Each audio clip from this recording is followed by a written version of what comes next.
Dieu a mis en toi ce qu'il faut pour que tu puisses t'étendre, te reproduire. C'est ça, soyez maître de tout ce qui vit. Si tu ne sèmes pas, si tu n'enterres pas ton grain, ça ne va pas pousser.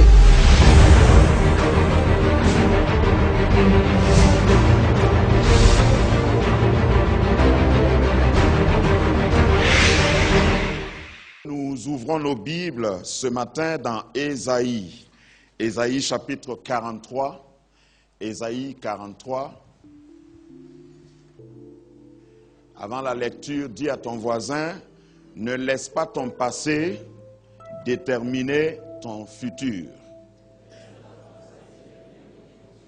C'est le thème que j'ai donné à ce message. Ésaïe 43, 18. Ne pensez plus aux événements passés et ne considérez plus ce qui est ancien. Voici, je vais faire une chose nouvelle sur le point d'arriver. Ne la connaîtrez-vous pas? Je mettrai un chemin dans le désert et des fleuves dans la solitude. Les bêtes des champs me glorifieront, les chacals et les autruches, parce que j'aurai mis des eaux dans le désert, des fleuves dans la solitude, pour abreuver mon peuple, mon élu. Amen. Le peuple que je me suis formé publiera mes louanges. Ésaïe 42, verset 9. 42, 9, avant qu'on s'asseye. Voici, les premières choses se sont accomplies. Et je vous annonce de nouvelles. Avant qu'elles arrivent, je vous les prédis. Amen. Seigneur, merci pour ta parole. Nous nous inclinons avec respect et foi. Et quand elle est proclamée, elle crée, elle engendre, elle accouche. Seigneur, que cette parole qui a retenti change, bouscule les événements, les circonstances pour établir ta volonté parmi nous et dans nos vies de manière corporative et aussi sur le plan individuel. Merci parce que tu fais de nouvelles choses. Merci parce que ta parole provoque des changements. Merci parce que tu repositionnes quelqu'un dans cette année de restauration intégrale. Nous bénissons ton nom, que ton esprit prenne le contrôle de cette atmosphère et que les cœurs soient réceptifs, que ma langue soit déliée et que je puisse dire les oracles de ta part pour apporter des changements positifs au nom de Jésus. Amen. Dis encore à ton voisin, ne laisse pas ton passé déterminer ton futur. Bon, vous ne l'avez pas dit avec conviction, mais en tout cas, moi je crois. Moi je crois que ton passé n'est pas le dictateur ou le dénominateur même de ton futur.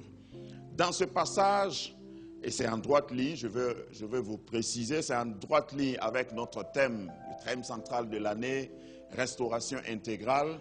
Pour que tu puisses vivre la restauration, il faut que tu acceptes, laisser le passé. Souvent, Dieu nous sort de notre passé et exprès ou inconsciemment, nous nous accrochons toujours à notre passé. Ce serait dommage que Dieu lui-même dise qu'il a oublié. Il a mis ton passé dans la mer de l'oubli et toi-même, tu fasses revenir toi-même ton passé dans ta vie. La volonté de Dieu pour nous, pour chacun de nous, c'est que notre passé soit entièrement passé, oublié, et que nous puissions nous projeter dans le plan de Dieu. C'est ton présent qui peut affecter ton avenir, mais ton passé ne devrait pas normalement affecter ton avenir si tu marches avec le Seigneur. Donc la volonté de Dieu est que nous puissions marcher toujours en regardant au consommateur de notre foi et lui permettre de nous amener là où il veut nous amener. Et c'est à une période, à une saison du ministère d'Ésaïe que Dieu lui a donné ce message. Ne pensez plus aux événements passés. Il s'agit de quel événement? Dieu n'est pas en train de dire qu'il faut oublier d'où tu viens. Et dans la vie, il y a des gens qui vous rencontrent comme ça et qui vous disent, il ne faut pas oublier ton passé, il ne faut pas oublier d'où tu viens. Même si tu n'as pas oublié, quand on dit de ne plus penser au passé, ça veut dire ne t'établis plus sur les choses passées. Et quand je dis cela, et quand la Bible dit cela dans ce contexte, ça veut dire que même tes victoires passées ne devraient pas être un point d'orgue pour toi quand tu réfléchis, tu te reposes sur tes victoires passées. Quelqu'un a dit, Miles Monroe l'a dit un jour, il a dit l'ennemi du progrès, c'est ton succès passé. Quand tu penses tellement à ce que tu as fait dans le passé, tes succès passés peuvent constituer un frein pour que tu puisses avancer. Et je voudrais par ce passage te faire comprendre que ce que Dieu veut, c'est que tu te projettes dans son futur à lui, parce que son futur, c'est que tu puisses accomplir la mission qu'il t'a donnée, et cela fait partie de la restauration intégrale. Dieu veut te restaurer, Dieu veut changer ta vie pour que quand on regarde ton avant et ton après, et comme disent les Ivoiriens, qu'il n'y ait pas photo, qu'on ne puisse pas se tromper, il n'y ait pas comparaison. Amen. Et il y a quelqu'un sous le son de ma voix qui a vécu quelque chose qui le tourmente jusqu'à présent. Et il y a aussi des gens souvent dans la vie qui sont prêts à te rappeler ton passé. Si même il n'y a personne sur le plan humain, il faut savoir que le diable, lui, il veut toujours te rappeler ton passé. Il veut toujours que tu te rappelles de ton passé. Dans Jean chapitre 9, nous avons parlé de cet aveugle il n'y a pas longtemps dans un de mes messages. Il a eu un changement, une restauration, une restitution. Il a recouvré, non pas recouvré, lui il n'avait même pas eu la vue. Il est né aveugle et Dieu a permis qu'il rencontre Jésus et que Jésus le touche et qu'il soit libéré de ce handicap. Maintenant, tout ce qui était autour de lui voulait le garder dans son passé. Il y a toujours des gardiens de prison de ton passé. Des gens qui veulent te ramener toujours là où Dieu t'a tiré, de là où il t'a sorti, pour que tu penses que tu ne peux pas aller. On parle de restauration intégrale. Jusqu'ici, peut-être qu'il y a quelqu'un qui est en train de se dire, bon, ça c'est pas pour moi. Vu mon âge, ça c'est pas pour moi. Vu ce que j'ai fait, ça c'est pas pour moi. Ouais, c'est intéressant d'entendre ça, mais nous autres, c'est pas pour nous. Je suis là pour te réassurer que lorsque Dieu veut changer ta vie, veut t'amener dans un futur radieux, il ne consulte même pas ton passé. Il ne consulte pas tes parents. Il ne consulte pas les gardiens de prison. Ceux qui t'avaient condamné dans le passé, il ne les consulte pas. Amen. Et d'ailleurs, tous les grands penseurs, tous ceux qui ont réussi, c'est des gens qui ont lutté pour laisser leur passé. Et pour avoir un vrai succès, il faut tout faire pour oublier ton passé et aller vers l'avenir. L'apôtre Paul l'a dit autrement. Il a dit, je ne l'ai pas encore saisi. Je n'ai pas encore réussi. Mais il y a une chose que je fais. L'apôtre Paul dit qu'il y a une chose qu'il choisit de faire. J'oublie ce qui est passé. Je presse, je cours vers l'avant parce que je ne veux pas rater la vocation. Je ne veux pas rater ma destinée. Dieu veut te restaurer pour que tu puisses entrer dans ta destinée glorieuse. Chacun de nous a une destinée glorieuse. Dieu n'a destiné personne à échouer, personne à vivre dans l'anonymat, à vivre sous le joug ou le poids de notre passé. C'est vrai qu'il y a des passés douloureux, il ne faut pas occulter cela. Il y a des passés qui font pleurer dans le présent. Il y a des passés qui nous stigmatisent dans notre présent. Mais lorsque tu as rencontré le Seigneur, lorsque tu as donné ta vie au Seigneur, il faut savoir que lui, il prend sur son compte ton passé. Peut-être quelqu'un n'a pas compris la profondeur de ce que j'ai dit. Jésus prend sur son propre compte ton passé. Si bien que si l'accusateur, parce que c'est un autre nom de l'ennemi, vient te dire, tu as oublié ce que tu as fait la dernière fois, eh bien, la meilleure réponse que je te suggère pour lui, c'est de lui dire, va discuter ça avec mon Seigneur. Il faut aller parler avec lui. Parce que ça, ce n'est plus mon problème. Jésus a pris cela sur son compte. Si tu as le courage, Satan, va discuter avec lui. Et un autre homme que j'aime beaucoup, un autre orateur, écrivain, a dit, si le diable te rappelle ton passé, il faut lui prophétiser son futur. Vous connaissez le futur du diable, non? Et puis, ce qui est grave est qu'il ne peut pas changer. Le diable ne peut pas se convertir. J'ai dit ça quelque part. Si le diable pouvait se convertir, il y a longtemps, il était diacre dans une église. Mais il ne peut pas. Il est condamné. Lui, son futur aussi est clair. C'est l'enfer. La Bible dit que Dieu a créé l'enfer pour le diable et ses démons. Ce n'est même pas pour nous. C'est celui qui veut le rejoindre qui crée sa place en enfer. Sinon, Dieu n'a créé personne, aucun être humain pour aller en enfer. Mais Dieu veut que tu ne laisses plus l'ennemi, que ce soit dans les songes, que ce soit, et je vais détailler ça tout à l'heure, que ce soit dans tes rêves, qu'il ne prenne pas ton passé pour te le présenter. Parce que, justement, lorsque nous dormons, dans notre subconscient, il y a des activités qui se produisent.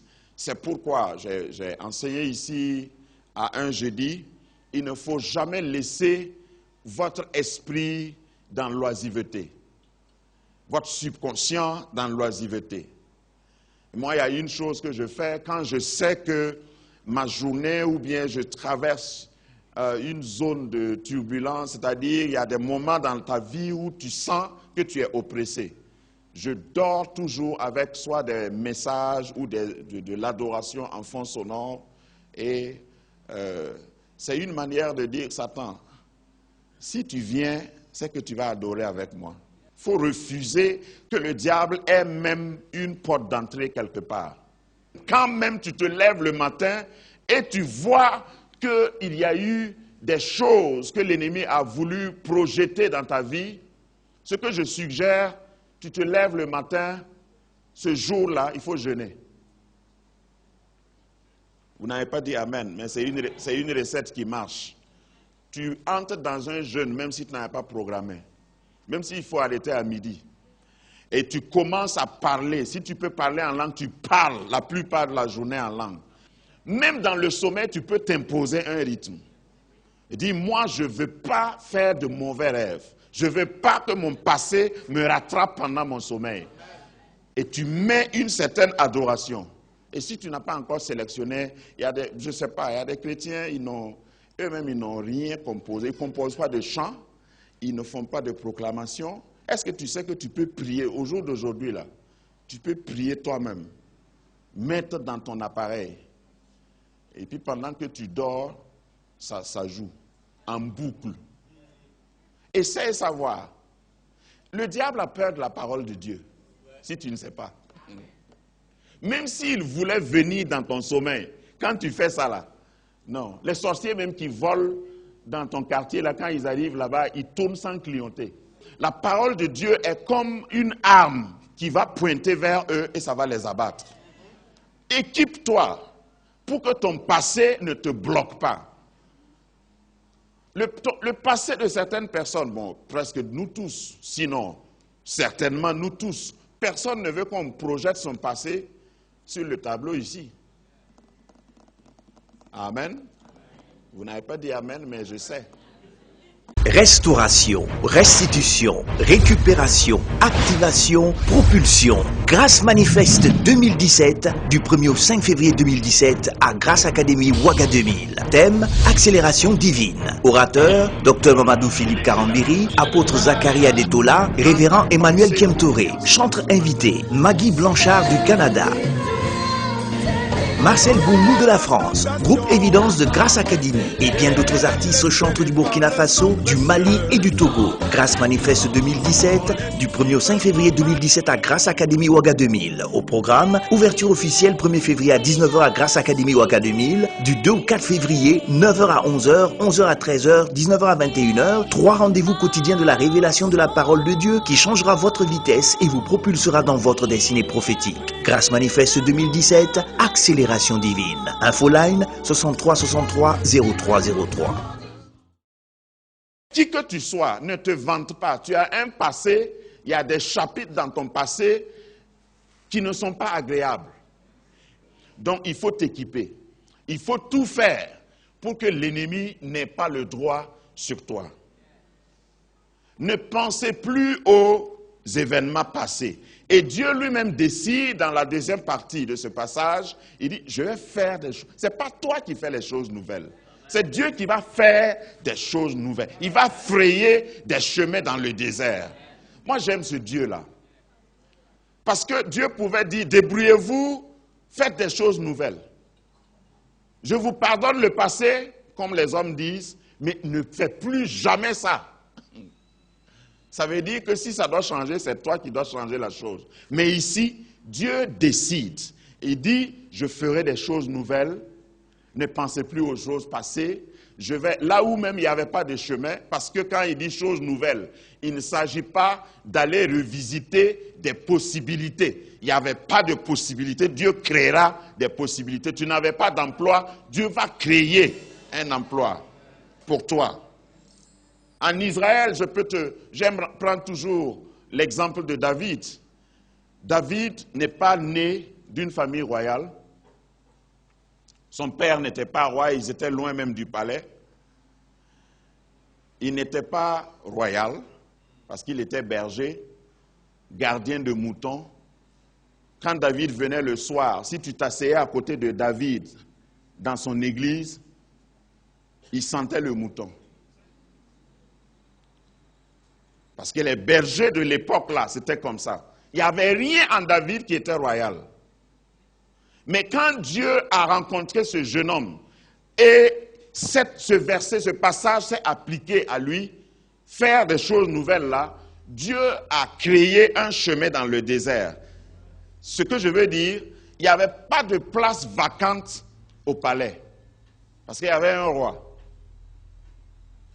Et Dieu a créé un événement, des circonstances, pour que le roi soit licencié et que David soit recruté. Si tu es en quête d'emploi, il ne s'agit pas d'une annonce qui va apparaître sur un journal. Si tu t'attaches au Seigneur, par ma petite voix, il dit, il va frayer un chemin dans le désert. Dans le désert, ça veut dire que rien ne pousse. Il n'y a rien apparemment qui t'offre quelque chose. Les gens vont te dire c'est difficile. Les statistiques vont te prouver que ce n'est pas possible. Mais c'est dans cette impossibilité que Dieu va créer une possibilité avec ton nom dessus. Pour que tu puisses entrer dans tes droits. Je vais frayer un chemin. Et il enchérit en disant, Dieu dit, c'est moi-même qui vais faire ça. Et puis quand ça va arriver, vous allez savoir. C'est-à-dire que ta restauration ne va pas être supposée. Et puis il ne te sera pas possible, ni à toi, ni à quelqu'un d'autre, de douter que c'est Dieu. C'est ce que ça veut dire. Ne la connaîtrez-vous pas? Parce que quand ça va venir, ça va être tellement clair que même ceux qui ne croient pas en Dieu vont dire, ça là, c'est Dieu. Je ne sais pas, mais lorsque Dieu vous donne certaines victoires, certaines bénédictions, c'est plus qu'une campagne d'évangélisation. C'est-à-dire, les gens viennent, Et puis ils vous regardent, ils sont sans parole, et puis tout ce qu'ils trouvent à dire, ça là, vraiment Dieu t'aime, hein? Et puis tu dis, ouais, c'est ça. Cette maladie-là, je connais tous ceux qui ont eu ça, ils sont morts. Mais pour toi là, vraiment Dieu t'aime, hein? Et tu dis, ouais, c'est ça. C'est Dieu qui l'a fait. On vient, on voit l'état de ton engin après l'accident, on dit, ah! Et puis tu n'as rien eu, et tu dis, non, il n'y a rien eu. C'est toi qui étais dans la voiture là, tu dis, oui, c'est moi. Mais Dieu t'aime, hein? On m'a déjà dit ça. Dieu t'aime, hein? Il va frayer un chemin pour toi. La restauration intégrale consiste à ce que Dieu fasse quelque chose qui, toi-même, tu es choqué. Tu te demandes, Seigneur, mais pourquoi tu as fait ça pour moi? Parce qu'il y a des gens, et je comprends, même si je ne peux pas dire je les pardonne, il y a des gens, quand tu les vois, leur façon de servir Dieu, tu te demandes s'ils sont vraiment conscients. Parce que si tu sais comment Dieu t'a préservé, quelqu'un ne peut pas t'empêcher de servir Dieu de tout ton cœur. Tu ne vas pas regarder quelqu'un ou le commentaire de quelqu'un. C'est-à-dire, tu les laisses. Ah bon, toi tu es toujours là-bas, moi je m'en vais. Parce que tu sais ce que Dieu a fait pour toi. L'aveugle de naissance dans Jean 9, j'aime son histoire parce qu'on n'a pas pu l'empêcher. On est venu avec des théories. Des théologiens l'ont rencontré parce qu'il y a plusieurs catégories de personnes. Et ils lui ont dit, bon, en tout cas si tu as recouvré la vue, il faut rendre grâce à Dieu parce que lui là c'est un pécheur. L'aveugle dit, moi ça c'est théologie. Je ne comprends pas ça. Moi ce que je sais, c'est simple. J'étais aveugle avant. Maintenant là, je vois. Et je te vois toi-même qui m'accuses là, je te vois bien. C'est fini. Et on a essayé de le tuer plus tard. Parce que si vous lisez dans Jean 9, on a cherché une occasion, puisqu'on ne pouvait pas l'empêcher, on a cherché une occasion pour le tuer, mais ils n'ont pas trouvé l'occasion. Je veux dire que quand Dieu va te bénir, te sauver, te restaurer, si tu marches avec lui, même ceux qui s'organisent pour te tuer là, ils ne peuvent pas. Ils chercheront l'occasion, mais ils ne pourront pas. Dieu va frayer un chemin dans le désert. Si tu vis encore aujourd'hui, c'est parce que Dieu a un plan pour toi. C'est parce que Dieu veut que tu fasses quelque chose. C'est parce que ce n'est pas fini. Dieu ne te restaure pas pour rien. Te restaurer juste pour que tu puisses te vanter. Il te restaure à cause de ta destinée, à cause de la mission qu'il t'a donnée. Si tu es encore vivant, vivante, c'est parce que Dieu veut que tu accomplisses quelque chose pour lui. Et dans Acte 28, Dieu a dit la même chose à Paul. Il était dans un naufrage. Et Dieu lui dit par un ange dans la nuit, vous n'allez pas, prends courage Paul, parce qu'il faut que tu comparaisses. Il faut que tu parles de moi. Donc Dieu te restaure. Dieu fraye le chemin dans le désert. Dieu prend l'engagement de faire les nouvelles choses pour un but. Il y a quelque chose de grand devant. C'est aussi vrai, je le sens, pour ce ministère et pour chacun individuellement. Ce que tu as vécu jusqu'à présent, qui ne t'a pas emporté, est une explication que ta mission est encore grande devant. Ne laisse personne, ne laisse rien venir te convaincre que ton passé va bloquer ton futur. Dieu est le Dieu de consolation, de restauration et de restitution. Amen. Quand Dieu vient avec cette restauration, il veut que tu l'utilises pour sa gloire. C'est pourquoi je parlais tantôt, avant les offrandes, de comment, au fait, Dieu veut s'assurer, quand il te bénit, même matériellement, même financièrement, que tu ne vas pas t'éloigner de lui, avant qu'il n'ajoute la bénédiction. Amen. Regardez par exemple l'histoire des enfants d'Israël. Les enfants d'Israël ont travaillé pour avoir à manger. Ils ont travaillé pour la nourriture. En Égypte, on leur donnait juste de la nourriture pour qu'ils vivent. Il y a beaucoup de gens dans notre génération qui sont en mode survie. C'est-à-dire, le salaire là, c'est pour acheter le riz, acheter les condiments et puis pouvoir manger pendant le temps que ça dure. Et l'autre salaire vient au moment où il n'y a plus rien à la maison. Ça, c'est la survie. Ce n'est pas la vie. Donc, les enfants d'Israël, Dieu décide de les restaurer. À la première Pâque, Dieu dit que chacun, avant de sortir d'Égypte, entre chez son voisin, prenne et demande après leur or et leur argent. Ne demandez rien d'autre que l'or et l'argent. Ne demandez pas le bronze, ne demandez pas le fer. Demande les métaux précieux. Et Dieu a disposé les voisins des Israélites, tous les Égyptiens qui ont donné leur or et leur argent. Il n'y a pas eu bagarre et ça s'est passé instantanément puisqu'ils devaient sortir en une nuit. Normalement, ça devait prendre du temps, mais ça n'a pas pris de temps. Chacun a donné parce que Dieu a disposé. Ça, c'était une vraie restauration. Malheureusement, quand ils ont fait quoi, 3 jours ou combien de marches, quand ils étaient dans le désert et Moïse est monté sur la montagne, c'est la bénédiction là qu'ils ont pris et ils ont fabriqué un veau d'or. Est-ce que quelqu'un voit l'image? Souvent, Dieu te bénit avec un bon emploi, un bon boulot, et puis tu prends la bénédiction là, tu fabriques un veau d'or. Ah, je n'ai pas le temps, hein?